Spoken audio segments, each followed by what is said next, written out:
अस्सलामुअलैकुम। Straight talk में खुश आमदीद। आपके साथ मैं हूँ आयशा बख्श।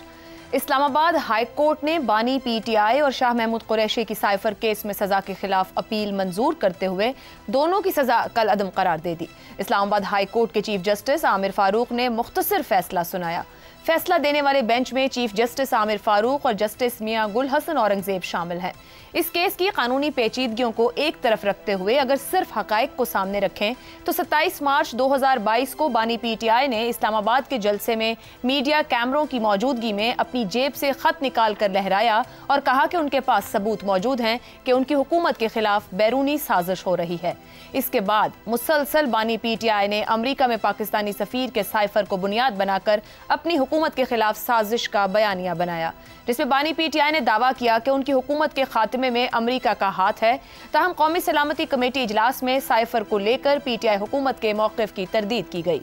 साइफर से मुताल्लिक बानी पीटीआई और उनके साबिक सेक्रेटरी आजम खान की ऑडियो लीक भी सामने आई, जिसमें बानी पीटीआई को कहते सुना गया कि अब हमने सिर्फ खेलना है, अमरीका का नाम नहीं लेना। साइफर के हवाले से साबिक DGISPR lieutenant general Babar Iftikhar ने कहा था, साइफर पर ड्रामाई अंदाज में बयानिया देने की कोशिश की गई और अफवाहें और झूठी खबरें फैलाई गईं, जिसका मकसद सियासी फ़ायदा उठाना था।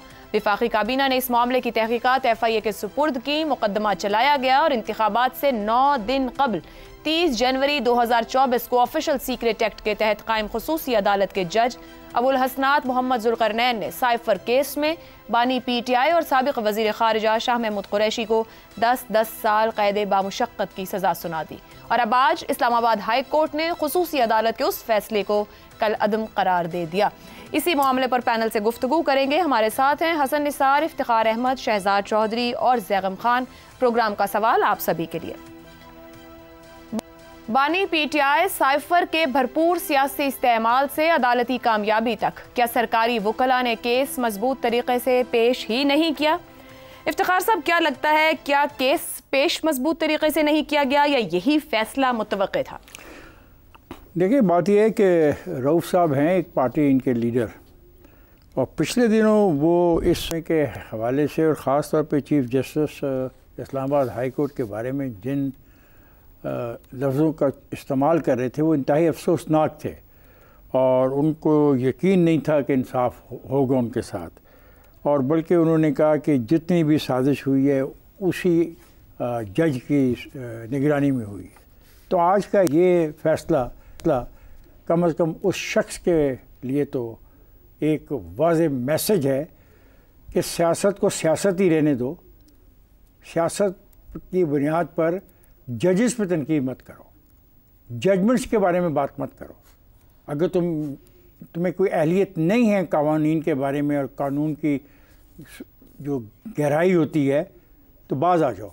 और ये शर्मनाक जो वाक़या तुम्हें माफ़ी मांगनी चाहिए अपने उस बयान से जो तुम्हें चंद रोज़ पहले इस्लामाबाद हाई कोर्ट के चीफ जस्टिस के बारे में दिया। नंबर 1। नंबर 2, मैं यकीन रखता हूँ कि अदालतों को फ़ैसले करने चाहिए कानून के मुताबिक, शवाहिद के मुताबिक, और प्रोसिक्यूशन को मुकदमा तैयार करना चाहिए इतना सॉलिड कि अदालतों के पास मासवाए सज़ा देने के और रास्ता न हो। महसूस होता है कि ऐसा नहीं हुआ, और फिर जिस वक्त ये फ़ैसला एक अदालत ने किया तो हैरानकुन हद तक ये बात नोट की गई कि उस फैसले का फ़ायदा भी उस पार्टी को हुआ इलेक्शंस के अंदर।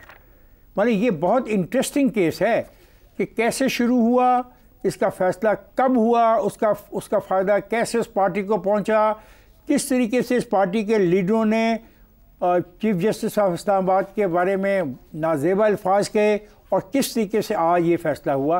ये सारा का सारा जो सफ़र है ये हम सब की आंखें खोल देने के लिए है, और हमें कोशिश करनी चाहिए कि हम ज़रूर से ज़्यादा स्मार्ट बनने की कोशिश न करें और अदालतों को अदालती कार्रवाई के मुताबिक काम करने दिया जाए। हसन निसार साहब, ये जो सियासी बयानिया बनाया गया साइफर को लेकर और आज ऐसे अदालती कामयाबी कहा जाए कि जो सजाएं दी गई वो कल अदम हो गई, क्या और फिर साथ ही साथ पीटीआई की जानिब से, उनकी लीडरशिप की जानिब से इस्लामाबाद हाई कोर्ट के चीफ जस्टिस पर अदम एतमाद का इजहार किया गया और वही चीफ जस्टिस आज ये फैसला दे रहे हैं। प्रोसिक्यूशन कमजोर थी या यही मुतवक्के था कि ये फैसला यहीं आकर पहुंचेगा? यार ये बात सुने ये आपका सवाल है कि जी वो सरकारी वकला ने केस मजबूत तरीके से, नहीं ये नहीं, सरकारी वकला नहीं, इसमें साइफर का अपना कसूर है। जहां तक ताल्लुक है आपकी, हाँ साइफर का वो था कुछ नहीं। अच्छा। असल बात ये है, मेरी कॉमन सेंस से मैं लॉ का स्टूडेंट नहीं हूँ, डे वन से मेरी यही फीलिंग थी। खैर एक बात मैंने आखिरी चंद जुमले सुने इफ्तिखार के और आपकी भी बात, हम कौमी तौर कौम के तौर पे बहुत पसमानदा लोग हैं। देखो अदालत क्या होती है, ये एक बुजुर्ग जैसे खानदान का होता है। बुजुर्गों के खानदानों में सारे फैसले दुरुस्त नहीं होते, लेकिन जो बावकार खानदान होते हैं वो चाहे दिल पे पत्थर रख के कबूल करें वो कर लेते हैं, ताकि खानदान जुड़ा रहे। हमारे यहाँ एक ट्रेडिशन है, वो भी बहुत फजूल है, कि हर बात मुल्क की सलामती। ओ बस करो भाई, मुल्क की सलामती को 16 साल दोशीजा का या किसी टीनेजर लड़के का दिल है? भूखे नंगे सही, एटमी ताकत है। मुझे 16 साल। एक मिनट देखो, एटमी ताकत भूखी नंगी भी हो तो हमारे बुजुर्गों का एक कॉल है कि गलत आदमी से डरो जब वो तगड़ा हो माली तौर पे, और शरीफ आदमी से तब डरो जब वो माली तौर पे कमजोर हो। सो एमी मुल्क की सलामती हर मामले में हम घसीट लेते हैं। मैं जब से होश संभाला है मुल्क की सलामती सुन रहा हूं मैं। ये कोई बांग्लादेश तो नहीं है जिसके दरमियान ओशन डिस्टेंस वो कोई और है, जमीनी फासला और है, हवाई फासला और है, और बड़ा दूर, ना कल्चरली हम एक थे ना कुछ और था। वो फैसला मुझे मेरी आज तक समझ में नहीं आया। We had nothing in common with you. मेरे याद है क्लास फेलोज से Bengalis, we had nothing in common except religion, और उनका रिलीजन भी हमसे मुख्तलिफ था, उनकी प्रैक्टिसेस मुख्तलिफ थी। सो ये साइफर शाइफर हुआ है तो ठीक है, वो भी होता तो तब भी मैं कहता ठीक है। खानदान के बुजुर्गों का हर फैसला तस्लीम करने में ही खानदान की बेहतरी होती है, दुरुस्त हो। बस ठीक है। अच्छा, मैं एक बात कहना चाह रहा था, आपने मुझे बुरी तरह झाड़ दिया, और ये अब क्लिप चलेगा कि इफ्तिखार अहमद को झाड़ पड़ गई। मैं कह रहा था ये 16 साल दोशीदा क्यों है, ये 15 साल दोशीदा क्यों नहीं है, और 17 साल दोशीदा क्यों नहीं है? ये मुहावरा है, हर पढ़े लिखे को पता है। अच्छा सॉरी, मैं माफी चाहता हूँ। चलें, आप इस उम्र में अब दोशीजा की कहानी को छोड़ें, हम बड़े अहम मामले पे बात कर रहे हैं। शहजाद साहब, मैं आपकी दोशीजा तो दोशीजा ही है ना। चलें, ये भी ठीक, बूढ़ा हो गया हूँ, ये भी ठीक है। दोशीजा तो अपनी जगह, ये भी मैं यही रियलाइज करा। ये भी ठीक है। ठीक है, ठीक है, अपनी जगह पे है। ठीक है। शहजाद साहब, सियासी मामलात कहा जाए इसको, आप इसके सियासी इम्प्लीकेशंस देखते हैं जो हमारे सामने फैसला है, क्योंकि हमने बिल्कुल इंतखाबात से कबल ये देखा कि तोशाखाना साइफर इद्दत केस के धड़ाधड़ फैसले हमारे सामने आए। पहले सियासी बयानियां साइफर को लेकर, फिर वो सियासी फैसले कहा जाए जिस तरीके से 2-3 दिन के अंदर हमारे सामने आए, और अब ये फैसला। सियासी असरात क्या समझते इसके होंगे, या यही इसका मंतकी अंजाम था? हाँ, क्या है कि हम भी कितने, मैं भी कितना अजीब हूँ, इतना अजीब के बस ये कौम ऐसी है, समझ नहीं आती कि ये किस ट्रक की बत्ती के पीछे लगना चाहते हैं। पहले दिन से जब ये मामला सामने आया तो मेरे आप कमेंट्स चेक कर लें, और बाकी बहुत सारे लोगों के भी, कि चाय की प्याली में तूफान है। ये साइफर क्या है? साइफर है टेलीग्राम केबल। किसी जमाने में जब तार भेजा जाता था ना, किसी डाकखाने में जाके पैगाम, फौरी पैगाम पहुंचाना होता था, तो वो बैठ के एक उसके ऊपर वो मारता था अपनी कीबोर्ड के ऊपर, टिक टक टुक टुक करता था। परली तरफ जो जाता था, पैगाम जाता था, वो अल्फाज की शक्ल में किसी एक तार पे आ जाता था, और वो तार पर उस घर में डाकिया लेके चला जाता था।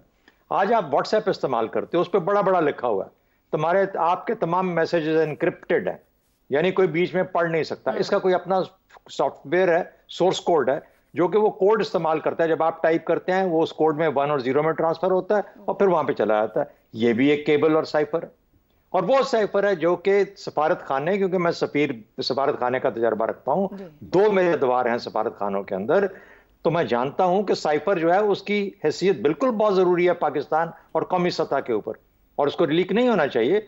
लेकिन जब वो जाता है तो किसी इसी हायर फॉर्म के अंदर, किसी बेहतर सिक्योरिटी के अंदर जाता है। अब जब ये मामला शुरू हुआ तो कहा गया कि इमरान खान पाकिस्तान और एक दोस्त मुल्क के दरमियान में मसला खड़ा करना चाह रहा है। इमरान खान ने खाम एक बात को इतना बढ़ावा दे दिया, उसने एक केस बनाया, एक पॉलिटिकल केस इस चीज के ऊपर, जिसका आपने जिक्र किया कि मैं खेलूंगा इनके साथ। उसकी एक तनकीद की गई इसका मतलब है कि आज जो फैसला आया उसने साबित किया कि इमरान खान की बात के अंदर कोई केस नहीं था। ये तो फिर उन तमाम लोगों की जो इमरान खान के उस मामले को सामने लाने के ऊपर उसके कह रहे थे कि ये गलत कर रहा है, ये ठीक नहीं कर रहा है, ये गलत बात कर रहा है, गलत बयानी कर रहा है, जिसमें किसी हद तक मैं भी कह रहा था कि ऐसी बात नहीं है जिसको ये बढ़ावा दे रहा है, तो उनकी तो एक तरह से उनकी बात की तौसीक हो गई। तो जब आपकी बात की तौसीक हो जाती है तो वो तो एक आपके लिए सेटिस्फैक्शन का मौका होना चाहिए ना, रोने का मौका तो नहीं होना चाहिए कि आप प्रेस कॉन्फ्रेंस करके बोलो कि बड़ा जुल्म, बड़ी ज्यादती होगी। हाँ, उनके लिए जुल्म और ज्यादती होगी जो कि इमरान खान को जेल में या कैद रखना चाहते थे इन मुख्तलिफ चीजों के। उसके ऊपर बहुत सारी और भी तरीके हैं। आप 50-50 FIR कर देंगे तो वो FIR के साथ जेल में पड़ा रहेगा, वो नहीं और भी बहुत सारे लोग जिनको भी आप करना चाहते हैं। तो कहने का मतलब है कि सबसे पहले बहसियत कौम, बहसियत निज़ाम पहले क्लियर हो जाए कि क्या इमरान खान ने उसको इस्तेमाल किया अपने सियासी फायदे के लिए। असल में बात कुछ नहीं थी, था ही कुछ नहीं उसके अंदर, जो कि असल हकीकत है उसमें था ही कुछ नहीं। उसने उसको खेला, उसने कहा मैं खेलूंगा इसके साथ, और फिर जब आज आपकी बात की एक तरह से साबित हो गया कि जो आप कह रहे थे वो बिल्कुल ठीक है, तो ये तो एक इस निज़ाम के लिए, इस हुकूमत के लिए जो आज उसके मुखालिफ हैं, सियासी मुखालिफ, उनके लिए तो आज एक अचीवमेंट का दिन है कि उन्होंने साबित किया कि इमरान खान गलत पता है बात कर रहा था। क्या ये सियासी मुखालिफिन तक की बात है? क्योंकि इस मामले को लेकर हमने ये देखा पिछले 1 साल में एस्टैब्लिशमेंट की जाने से भी बिल वास्ता और बिला वास्ता अपना पॉइंट ऑफ व्यू उन्होंने दिया। आज इस्लामाबाद हाईकोर्ट ने केस ही कलअदम करार दे दिया है। क्या वहां भी मामलात को एज नॉर्मल, एज रूटीन लिया जाएगा, या वहां पर जो सब्र का पैमाना है वो लबरेज हो सकता है इस मामले पे, जो ऊपर भी मुल्क की सलामती की हसन साहब ने बात की, इसका कोई लेना देना नहीं किसी मामले से? दुनिया को पैगाम किया जाएगा कि आप अहम मामलात सियासी बयानियों के तौर पर इस्तेमाल करते हैं?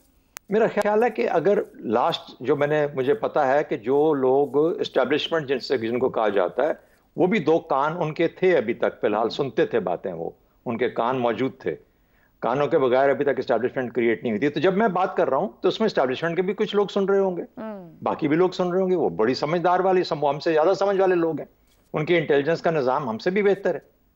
लेकिन सवाल ये पैदा होता है कि क्या जो केस बना, केस की हद तक हम बात करते हैं, उस केस में जान थी या नहीं थी? बिल्कुल ठीक। अगर सौदा सुच्चा नहीं था तो बिकेगा भी नहीं, कहीं ना कहीं भी तो पकड़ा जाएगा ना। ये प्रोसिक्यूशन का मसला नहीं है, मेरी नजर में तो पहले दिन से ही केस कमजोर था ही नहीं, असल में केस बनता ही नहीं था, जिसको इमरान खान ने खेलने की कोशिश की, इस्तेमाल करने की कोशिश की। तो आज उन तमाम लोग जो कि कह रहे थे कि गलत कर रहा है इमरान खान, इसको ऐसे नहीं करना चाहिए, इसमें जान नहीं है उसकी बात के अंदर, मेरे ख्याल में उनकी तौसीक होती है, तो उसमें हुकूमत भी शामिल हो सकती है, उसमें एस्टैब्लिशमेंट भी शामिल। और NSC ने, नेशनल सिक्योरिटी कमेटी ने 2 दफा मोहर सब्त की कि इससे ज्यादा और कुछ नहीं था। हाँ, अगर आप चाहते हैं, वज़ीर आज़म साहब हैं आपने एक नुक्ता उठाया, तो हाँ, उनको एक हम डिमार्श दे देते हैं, वो हम एक छोटा सा खत उनको लिख देंगे कि ऐसी बातें मत किया करें हमारे सुफरा के साथ आके, वो उन्होंने कर दिया। तो मेरा ख्याल है, देखिए, एक चीज को चाय की प्याली में तूफान से भी बढ़ के हमने हवा देने की कोशिश की, और दूसरी बात ये थी कि एक आदमी को जेल में कैद रखने के लिए 100 तरीके और हैं। Why only stick on only one thing? कोई ऐसी बड़ी बात नहीं हुई आज। दुरुस्त है। ज़ियाम साहब, इसी मामले को देखने के मुख्तलिफ ज़ाविये हैं, क्योंकि सोसाइटी इतनी पोलराइज्ड है, मीडिया में रिपोर्ट होता है तो कहीं एक तरफ ताली, फिर जजों के ऊपर जिस तरह का कमेंट किया जाता है, पॉलिटिकल लीडर्स कमेंट कर रहे हैं। हमने आगाज़ में बात भी की, इस्लामाबाद हाई कोर्ट के जजेस के लिए ये भी बात फिर कहीं ना कहीं गुफ्तगू में, एनालिसिस में आएगी कि जी सियासी वाबस्तगी देखी गई, मुल्क की सलामती नहीं देखी गई। अदालतों की नज़र में साइफर जैसे हसास मामला क्या उतनी अहमियत नहीं रखते, इनको पब्लिक करना क्या संगीन जुर्म नहीं? आपके ख्याल में जो ऊपर शहजाद साहब ने बात की, सौदा सुच्चा नहीं था, प्रोसिक्यूशन मजबूती से इस केस को लड़ नहीं सकी, जबकि लीडर खुद कह रहे हैं, ऑडियो सामने आ गई कि आप इस पर खेलेंगे, हम नाम नहीं लेंगे किसी मुल्क का। ये आपके ख्याल में कंक्लूड हो गया, हुकूमत सुप्रीम कोर्ट में लेके जाएगी इसे? देखिए, अदालतें और आला अदालतें इस वजह से किसी को सजा नहीं दे सकती कि ये हुब्बुल वतनी का तकाजा है। जो केस लाते हैं उन्हें केस साबित करना पड़ता है, उन्हें कानून के तहत साबित करना पड़ता है कि ये सजा बनती है, वैलिड। अब मसला ये है कि था एक नैरेटिव की जंग थी, अब इसको प्याली में तूफान कह लें, लेकिन सियासी मंजरनामा तो इस नैरेटिव ने पलट दिया। ना तो इसको नैरेटिव के तौर पे काउंटर कर सके, और जब अदालतों में आ गए तो फिर अदालती तौर पर भी इसको काउंटर ना कर सके, अदालती जंग भी हार गए। यह हालत है इनकी काबिलियत की। देखिए, केस को जिस तरीके से चलाया गया, आपको पता है नवंबर में ही प्रोसीजर की बुनियाद पे हाई कोर्ट ने इस केस को गैर कानूनी करार दे दिया था। दोबारा से फर्द जुर्म आयद किया गया, दोबारा से गवाहियां ली गई, फिर से इस केस को चलाया गया। फिर 1 महीने बाद दिसंबर में सुप्रीम कोर्ट ने जब जमानत की तो सुप्रीम कोर्ट ने यह कहा, एक बेंच, 3 लोगों के बेंच ने, 3 सुप्रीम कोर्ट के जजेस के बेंच ने, उन्होंने कहा कि इंक्रीमेटरी मटेरियल एविडेंस मौजूद नहीं है, यानी ऐसा सबूत मौजूद नहीं है जिसके तहत सजा दी जा सके। ना तो पब्लिक इंफॉर्मेशन डिस्क्लोज की गई, यानी साइफर का जो कंटेंट है ना तो वो पब्लिक में शेयर किया गया, ना कोई गैर मुल्की ताकत इन्वॉल्व है। उन्होंने कहा ताहम इस बात की गुंजाइश मौजूद है, काफी मौजूद है कि आप इसकी तफ्तीश करें और मजीद आगे लेकर चलें। तो फिर आगे इसको चलाया गया और यह नहीं ठहर सका। आला अदालतों में तो यही होता है। सीक्रेट कोड की बात जो है वो शहजाद चौधरी साहब ने बहुत अच्छी तरह बता दी। वो जो सीक्रेट कोड होता था, जिसमें लिखा हुआ कोड होता था, वो तो पहली जंग अजीम की बात है। दूसरी जंग अजीम से भी एनिग्मा मशीन आ गई थी, यानी एक मशीन जो है एनक्रिप्ट करती थी और दूसरी मशीन जो है उसको खोलती थी, डिसाइफर करती थी। साइफर और डिसाइफर, इनक्रिप्ट और डिक्रिप्ट। और अभी तो बिल्कुल सॉफ्टवेयर ये काम करता है कि वो इनक्रिप्ट करता है एक तरफ, दूसरी तरफ डिक्रिप्ट करता है। जो आपके पास निकल कर आता है, जो अल्फाज में निकल आता है, उसमें तो कोई कोड नहीं होता और कोई कोड का सबूत नहीं होता। मामला जो था मेरे ख्याल में, अगर आप नैरेटिव पर हम वापस लाएं तो नैरेटिव के लिहाज से तो फायदा होगा पीटीआई को, क्योंकि वो इस तमाम केस को अपने हक में इस्तेमाल करेगी। वो तो दोबारा कहेगी साइफर तो हकीकत था। भाई साइफर तो हकीकत था, लेकिन क्या वाकई अमेरिका ने पाकिस्तान के सफीर के जरिए पैगाम भिजवाया? कलामी की माजरत, क्या पीटीआई अभी भी कहेगी कि वो हकीकत थी? क्योंकि खुद बानी पीटीआई अपना बयानिया मुस्तकिल बदलते रहे। एक हालिया इंटरव्यू भी दिया तो वो वापस उसको घर ले आए। जो उन्होंने अमेरिका से शुरू किया, सफीर से शुरू किया, फिर वो अपने घर लाए, फिर वो बहुत सी सियासी लोगों तक लेके गए, मगर अब वो सिंगल हैंडेडली एक शख्सियत का नाम लेकर वहां आ जाते हैं, कहते हैं बाहर का कोई लेना देना नहीं। मतलब उन्होंने तो इतने बयानिए बदले, उस हिसाब से तैयारी भी ना हो सकी अदालत में केस लड़ने की। अब तो ज्यादा जोर शोर से वो कहेंगे, अब तो वो कहेंगे कि जो इल्जामात लगाए गए थे वो गलत थे। आप देखिएगा कल से वो इस केस की अपने अंदाज में, सियासी अंदाज में जो है वो इंटरप्रिटेशन करेंगे और वो कहेंगे कि जो इमरान खान कह रहे थे वो बिल्कुल ठीक कह रहे थे, साइफर एक हकीकत था, वाकई ये सारा कुछ हुआ, और जो इल्जाम लगाए गए वो इल्जाम गलत साबित हुए। भाई साइफर तो था, इसमें कौन इनकार कर सकता है, लेकिन इसका क्या वाकई अमेरिका पाकिस्तानी सफीर के जरिए इतला भिजवा रहा था कि इमरान खान को निकालो? किसको इतला भिजवा रहा था? क्योंकि सफीर का बास जो है वो फॉरेन सेक्रेटरी है, सब फॉरेन सेक्रेटरी का बास जो है वो फॉरेन मिनिस्टर है, और फॉरेन मिनिस्टर मखदूम शाह महमूद कुरैशी है, और उसके बास जो है वो खुद वजीर आजम है। अगर निकलवाना ही था वाकई अमेरिकन एस्टेब्लिशमेंट को, तो क्या उनके पास GHQ का फोन जो है वो गुम हो गया था? जो उनकी गुफ्तगू, जो हॉटलाइन है, जो राब्ता रहता है, मतलब हमारी सियासत अभी भी इसके गिर्द घूमेगी कि साइफर गैर मुल्की साजिश था या साइफर गैर मुल्की साजिश नहीं था। ये कंक्लूड ना हुआ इसका मतलब अब तक। बिल्कुल बिल्कुल बयानिए के तौर पर इसको खेला जाएगा, और बयानिए की जंग जो है वो ये बड़ी एक खतरनाक बात है जो जैगम साहब कह रहे हैं। इफ्तिखार साहब, ये जो सियासी बयानिया है ये लीड करेगा हमारी सियासत को? दुनिया को क्या पैगाम जाएगा माशी तौर पर जहां खड़े हैं? अफसोसनाक है अगर ये बात, जो फैसला हुआ है, ये फैसला उस दावे की नफ़ी करता है कि उस हुकूमत को गिराने में हुकूमत अमेरिका का कोई हाथ था। ये फैसला खुद उसकी नफ़ी करता है। तो सोचना चाहिए कि हम लोग बयानिए बना बना के मुल्क को कहाँ तक ले जाना चाहते हैं। क्या इस मुल्क से जो मोहब्बत और तल्लुक़ और वास्ता है ये भी कोई चीज़ है? ये सियासत ही अहम चीज़ है। अब देखें अदालतों का कि जो केस भी इस अदालत के पास गया है उसके बारे में लोगों की राय है कि हर मुकदमा जो इस अदालत के पास गया है उसमें उसको फ़ायदा मिला है। लेकिन इसी अदालत के बारे में रऊफ साहब ने जो परसों फरमाया वो भी आपके सामने है। तो मैं कहता हूँ कि ये जो हो रहा है ये गलत हो रहा है, ये अच्छा नहीं हो रहा जो कुछ भी हो रहा है। इसको अगर बयानिए इतने मजबूत हैं तो क्या उनका प्रेशर भी असर डालता है? ऑब्वियसली देखो, अगर एक तरफ ये कहा जाए कि अमेरिका मेरी हुकूमत को गिराना चाहता है और कागज़ लहरा दिया जाए और मानने वाले मान लें, तो माल तो आपने बेच दिया। और आज साबित हुआ इस फैसले से कि ऐसी कोई धमकी थी नहीं, ऐसा कोई मंसूबा अमेरिका का था ही नहीं, ऐसी कोई चीज़ कन्वे की नहीं गई थी। तो फिर इसको भी तो देखना होगा ना। और एक ही अदालत तमाम मुकदमात में जो रियायतें दे रही है, फिर इसको भी देखना होगा। और उसी अदालत के बारे में मैं नहीं कह रहा, रऊफ साहब ने भी पिछले दिनों जो लफ्ज़ इस्तेमाल किए हैं वो अफसोसनाक हैं।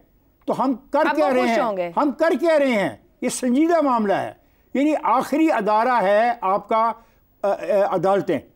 क्या इसके साथ भी यही करना सलूक जो हम बाकी अदारों के साथ कर चुके हैं? तो फिर रियासत क्या करेगी?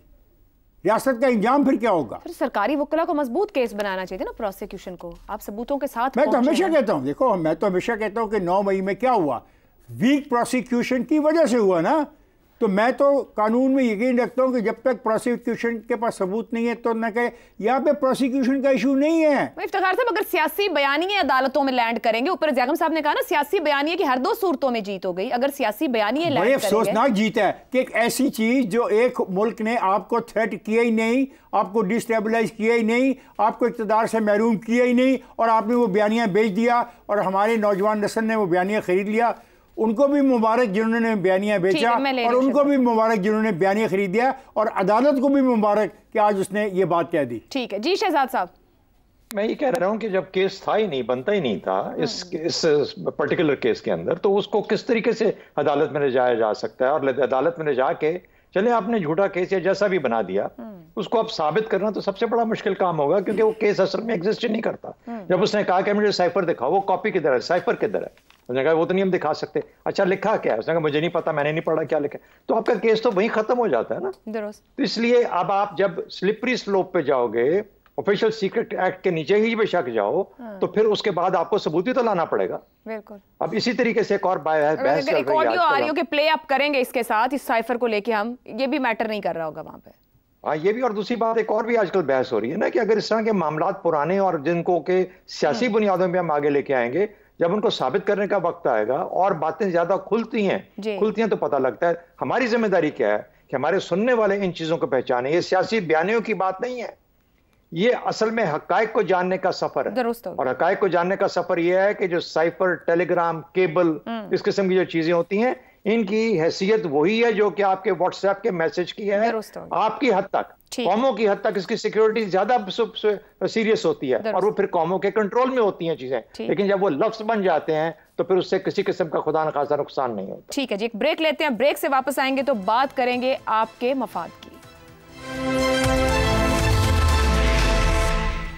प्रोग्राम में आपको एक बार फिर खुशामदीद कहेंगे। वजारत खजाना ने 2023 में नेशनल हेल्थ सर्विसेज की तजवीज़ पर जूस और दीगर मीठे मशरूबात पर फेडरल एक्साइज ड्यूटी बढ़ाकर 20% करने का स्ट्रेटेजिक फैसला किया, ताकि इसकी खपत को कम करके सेहत आमा पर तबाहकुन असरात कम किए जा सकें। इस फैसले को पाकिस्तानी सिविल सोसाइटी, माहिरीन सेहत और आलमी बरादरी ने उस वक्त बड़े पैमाने पर सराहा था। साबिक वजीर खजाना इसहाक डार ने 2023 के बजट इजलास के दौरान पार्लियामेंट फ्लोर पर उन टैक्सेस को पाकिस्तान के बेहतरीन मफाद और अवाम की सेहत के लिए 40% तक बढ़ाने का अहद किया था, मगर अब इत्तलात के मुताबिक मशरूबात की सनत से वाबस्ता लोग वजीर खजाना और चेयरमैन FBR से मशरूबात पर टैक्सेस कम करने और मजीद न बढ़ाने का मुतालबा कर रहे हैं। मीठे मशरूबात और जूस ज़ियाबतिस, दिल की बीमारियों, कैंसर, गुर्दे की खराबी और दीगर बहुत सी बीमारियों के बड़े खतरे वाले अवामिल में शामिल है। डेटा के मुताबिक मुल्क में रोजाना 1100 से ज्यादा लोग ज़ियाबतिस और इसकी पेचीदगियों की वजह से मरते हैं। रोजाना 300 से जायद लोगों की टांगें काटी जाती हैं और हर मिनट के बाद किसी एक इंसान को दिल का दौरा पड़ता है। 2021 में पाकिस्तान में ज़ियाबतिस के रोकथाम की लागत $2640 मिलियन से ज्यादा थी। ग्लोबल हेल्थ एडवोकेसी कंसल्टेंसी के मुताबिक ज़ियाबतिस पर काबू पाने की सालाना लागत उससे दुगनी है जो पाकिस्तान नए प्रोग्राम के लिए IMF से मांग रहा है। आलमी ज़ियाबतिस फेडरेशन, ज़ियाबतिस association of Pakistan, Pakistan national heart association, heart file, Pakistan kidney patient welfare association, family physicians association और पाकिस्तान मेडिकल एसोसिएशन समेत मुताद्दिद कौमी और बैनुल अक़वामी तंजीमों ने हुकूमत से दरख्वास्त की है कि वह आवाम की सेहत की खातिर कॉरपोरेट सेक्टर को डिस्करेज करते हुए तमाम मशरूबात पर फेडरल एक्साइज ड्यूटी को 50% तक बढ़ाए। दुनिया भर के 100 से ज्यादा ममालिक और रियासतें मीठे मशरूबात पर ज्यादा टैक्स वसूल कर रही हैं, जबकि हमारे यहाँ कम टैक्स मशरूबात की सनत की हौसला अफजाई कर रहे हैं। वर्ल्ड बैंक की मॉडलिंग स्टडी के मुताबिक अगर हुकूमत तमाम मीठे मशरूबात पर 50% ड्यूटी बढ़ाती है तो इससे अगले 10 सालों के लिए औसतन सालाना $810 मिलियन टैक्स आमदनी होगी और सेहत आमा पर सालाना अखराजात में $8.9 मिलियन की बचत होगी। अब हुकूमत के सामने है, एक तरफ कॉरपोरेट सेक्टर है जो कम टैक्स चाहता है, तो दूसरी तरफ अवाम की सेहत जैसा हसास मामला है। देखना होगा कि हुकूमत क्या ऑप्शन चूज करती है। अहम सवाल तो ये भी है कि जहां अवामी मफाद आ जाए वहां हुकूमत को किसी दूसरी ऑप्शन के बारे में क्या सोचना भी चाहिए। पैनल की राय जानेंगे इसी मामले पर। सवाल इस तरह से, माहिरीन सेहत सिविल सोसाइटी का मीठे मशरूबात पर टैक्स बढ़ाने पर जोर, मशरूबात की सनत से मुंसलिक अफराद की टैक्स कम करने की अपील। कॉरपोरेट मफाद बामुकाबला अवामी मफाद, किसकी जीत होगी? हसन साहब। सबसे पहले तो मैं अपने हमदम देरीना बहुत प्यारे दोस्त इफ्तिखार से माजरत खा हूँ। I was little rough. मेरी इस बोंगी की वजह ये थी कि अब को टोक देना तो मैं बात भूल जाता हूँ, और ये मेरे साथ कुछ साल 1.5 साल से हो रहा है। सॉरी, तो आई अपोलोजाइज। इफ्तिखार आली ज़र्फ इफ्तिखार से मुझे उम्मीद है, मेरा इतना प्यारा दोस्त है, मुझे माफ़ कर देगा। माफ़ कर दिया आपको। थैंक यू मेरी जान, लव यू। अच्छा, अब आयशा सूरत हाल ये है कि जो आपने तकरीर फरमाई है ये मशरूबात के हवाले से जी। ये कई साल पहले जो इस वक्त सेक्रेटरी दाखिला हैं Noorul Amin Mengal, is like younger brother, बहुत मुझे अजीज़ हैं। उस वक्त थे वो ये पंजाब फूड अथॉरिटी के सरबराह जी। तो एक दफ़ा बातों बातों में उन्होंने मुझे बताया बड़ी तफसील से कि ये बेशतर भारी अक्सरियत मीठे मशरूबात की इंतहाई मोहलक और नुकसानदेह होती है। तफसील आप बयान कर चुके हो जो 100% दुरुस्त है। और आपने शुरू में जो कहा कि एक सवाल आप लोगों की यानी अवाम की व्यूअर्स की बेहतरी के लिए आई एग्री विद यू, इस तरह का सवाल एक आध जरूर किया करें। ज़बरदस्त, थैंक यू वेरी मच। अच्छा, ये इसलिए भी बेहतर होगा कि इससे डिस्करेज होगा जी। उसकी एक और वजह यह है कि इस तरह के गंद बला के यूजर्स आम तौर पे छोटे बच्चे होते हैं जी। 17-18 में शायद समझ आ जाए, छोटे बच्चे बहुत होते हैं, और ख़ास तौर पे वो बच्चे जो महरूमियों का शिकार होते हैं, उन्हें सस्ते मस्ते ये गंद बला मिल जाता है। सो इस एतबार से देखें तो इसको डिस्करेज करने के लिए इस पे अगर टैक्स लगता है, इन्नमल माल बिन्नियात, लेकिन इनकी नीयतें तो गंदी हैं। ठीक है, इस एतबार से ये बहुत अच्छा फैसला है। आखिरी बात सिर्फ इतनी है कि जहां तक रह गया टैक्स, मैं टैक्स की बात नहीं कर रहा, तो इस्लामी जमहूरिया पाकिस्तान तो इस्लामी जमहूरिया टैक्सस्तान है। ठीक है, ये जो बिजली गैस वगैरह वो क्या है, टैक्स ही है, टैक्सस्तान है। इसे अवाम ही लगाम दें तो दें, वरना ये घोड़ा जो है ना पता नहीं किस खाई में लेके जाएगा। दुरुस्त। शहजाद साहब, आपके ख्याल में क्या कॉरपोरेट मफाद देखा जाएगा या दोहरे तरीके से अवामी मफाद को एड्रेस किया जा सकता है? आप अपने इंपोर्ट कम कर सकते हैं, इसके जरिए लोकल मशरूबात पे जा सकते हैं, टैक्स बढ़ा के सेहत को फायदा दिया जा सकता है, वहां पे सेहत का पैसा बचाया जा सकता है। मशरूबात में क्यों नुकसान है मशरूबात? क्योंकि उसमें एक्सेस चीनी इस्तेमाल होती है। चीनी कौन पैदा करता है पाकिस्तान में? कहाँ से चीनी आती है? आपकी पार्लियामेंट में से आती है। 70% 80% ये हमें जाहिम साहब बताएंगे, लेकिन एक बड़ी उसकी तादाद जो है चीनी की पैदावार के जो सन्नती शोबे हैं वो सब के सब वहाँ पर बैठे हुए हैं इस वक्त आपकी पार्लियामेंट में। तो आप मुझे बताइए कि अब पार्लियामेंट वाले अपना नुकसान करके, यानी पाकिस्तान में चीनी की खपत कम हो जाए, मेरी बिक्री कम हो जाए, मेरी मिल के ऊपर नुकसान और नफा ना हो, ये कौन कबूल करेगा? इसलिए पहली बात तो ये है। लेकिन आपका सवाल बिल्कुल जायज़ है। हमारा हक ये है, हमारा फ़र्ज़ ये है कि हम आवाम तक ये बात पहुँचाएँ कि देखिए ये जो चीनी का अमल है, चीनी ने तबाह कर दिया है हमारी कौम को, इसमें कोई शक नहीं। हम सब मीठे के बहुत शौकीन हैं ही, पैदाइशी तौर पर मीठे के शौकीन हैं, लेकिन इसने हमें वाकई में एक बिल्कुल नाअहल और नकम्मा और बिल्कुल ही जिसे कहते हैं फिजिकली हमें बिल्कुल ख़त्म करके रख दिया इस कौम को। तो इसलिए हमें बहसियत कौम और इंसान और अवाम इस चीज़ का एहसास होना चाहिए। 3-4 चीज़ें, जैसे सिगरेट के ऊपर उन्होंने टैक्स लगाया, हमें इसी तरीके से पान और छालिया पे भी जाना चाहिए। हमें चीनी पे भी जाना चाहिए, हमें मशरूबात पे भी जाना चाहिए। इस पे टैक्स बढ़ना चाहिए, दुरुस्त हो गया, जरूर बढ़ना चाहिए। हमें अवाम में से आवाज आनी चाहिए। पत्ती के ऊपर, पत्ती के इंपोर्टर्स कौन है इस मुल्क के अंदर? तबाह करके रख दिया इस मुल्क को, चाय पिला पिला पिला के, और मैं भी उनमें पीने वालों में शामिल हूँ। चीनी भी उसमें दबा के हम पीते। ठीक। इसलिए खुदा का वास्ता या इन चीजों के ऊपर ध्यान दें। अगर कौम करे और ये हुकूमत करे तो बहुत बड़ी नेकी करेगी। Valid point. ऐसी चीजें जो कि इंपोर्ट होती हैं और फिर अवाम की सेहत के लिए भी नुकसानदेह हैं, उसको जरूर हुकूमत को बजट में देखना है। ब्रेक लेते हैं, ब्रेक के बाद ज़ैगम साहब और इफ्तिखार साहब की राय आपके लिए रहेगी।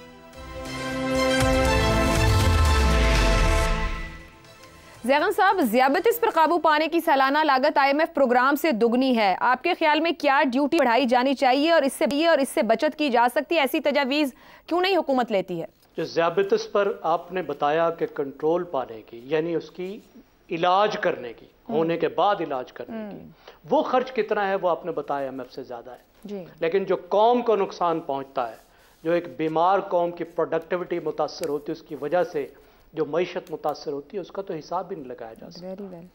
पाकिस्तान में एक अजीब अलमिया है। देखिए, दुनिया में दो तरह की बीमारियां होती हैं। एक बीमारियां होती हैं जो गरीबों को लगती हैं, जो कम खुराक की वजह से होती हैं, जो जरासीम की वजह से होती हैं।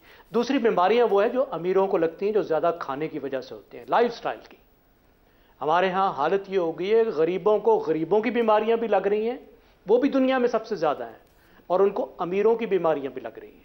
जनूबी एशिया में ज़ियाबतीस की एक वबा फैली हुई है, जिसमें पाकिस्तान भी शामिल है, और एक अंदाजे के मुताबिक पाकिस्तान की जो बालिग आबादी है उसका 26%, हर चौथा बालिग शख्स जो है पाकिस्तान में वो ज़ियाबतीस का मरीज हो चुका है, जिसके कुछ जेनेटिक फैक्टर्स भी हैं। लेकिन लाइफस्टाइल जो है वो सबसे ज़्यादा अहम चीज़ है कि एक जीन पहले मौजूद है, फिर हमने ऐसा लाइफस्टाइल इख्तियार किया जिसकी वजह से हम बड़ी आसानी से ज़ियाबतीस का शिकार हो जाते हैं। और उस लाइफस्टाइल में एक जो चीज़ है वो चीनी और मशरूबात है। सिर्फ ये चीज़ नहीं है, इसके अलावा जो प्रोसेस्ड फूड है, हमारा आटा जो है वो भी आटा नहीं है, वो भी निशास्ता है, वो भी चीनी में कन्वर्ट होता है। जिस तरह का आटा हम खाते हैं और जितना खाते हैं वो भी। उसके अलावा हमारा जो ऑयल है वो ट्रांस फैट है, और चीनी और मशरूबात तो हैं ही हैं। अब हुकूमत की जिम्मेदारी ये होती है कि वो माशरे को सेहतमंद बनाने की कोशिश करे और प्रिवेंटिव हेल्थ की तरफ जाए, बिल्कुल अच्छी ग़िज़ा को प्रमोट करे और बुरी ग़िज़ा को रोके। और उसका एक तरीका ये होता है कि एक तरफ इंसेंटिव दे, दूसरी तरफ कोई कदगने लगाए। दुरुस्त हो गया। टैक्स एक कदगन का तरीका होता है। उसके अलावा एक तरीका ये होता है कि सरकारी इदारों में मना कर दिए जाए मशरूबात, वज़ीर आज़म साहब पीना ख़त्म कर दें, कैबिनेट ख़त्म कर दे, सरकारी दफ्तरों में हुक्म हो कि मीठी चाय अब नहीं चलेगी, आप मीठे शरबत यहाँ पेश नहीं करेंगे, ठीक हो गया। स्कूलों में प्रोग्राम चलाया जाए। लेकिन यहाँ तो मसला ही मुख्तलिफ है। हर प्रोग्राम तो मशरूबात वाले फंड कर रहे होते हैं। फिर चीनी जो है वो तो पाकिस्तान की जमहूरियत को चलाती है, बिल्कुल ठीक है, वो तो कैबिनेट में बैठी होती है। तो चीनी के खिलाफ कैसे फैसला हो सकता है? चीनी की खातिर तो ज़राअत तबाह कर दी, चीनी की खातिर तो आपने पूरी इंडस्ट्री का कबाड़ा कर दिया। दुरुस्त हो गया। तो इतने सारे मफादात है इफ्तिखार साहब, तो फिर अवामी मफाद तो नहीं दिखता है कि उसको कोई जगह मिलेगी? मैं अवामी मफाद के हक़ में ये मुतालबा की हमायत करता हूँ कि जो ये फ़ैसला पहले किया गया इस पर अमल दरामद कराया जाए। और जिसका तज़किरा मेरा दोस्त कर रहा है कि पार्लियामेंट में कुछ लोग बैठे हैं, वो चीनी सारा दिन पैदा कराते हैं अपनी मिलों के ज़रिए, उन पर काबू डाला जाए और पाकिस्तान के अवाम की सेहत का ख्याल रखा जाए, क्योंकि अवाम की सेहत का ख्याल रखना हुकूमत की अव्वलीन ज़िम्मेदारी है। ठीक है जी, आज के प्रोग्राम से इतना ही। इजाज़त दीजिए। अल्लाह हाफ़िज़।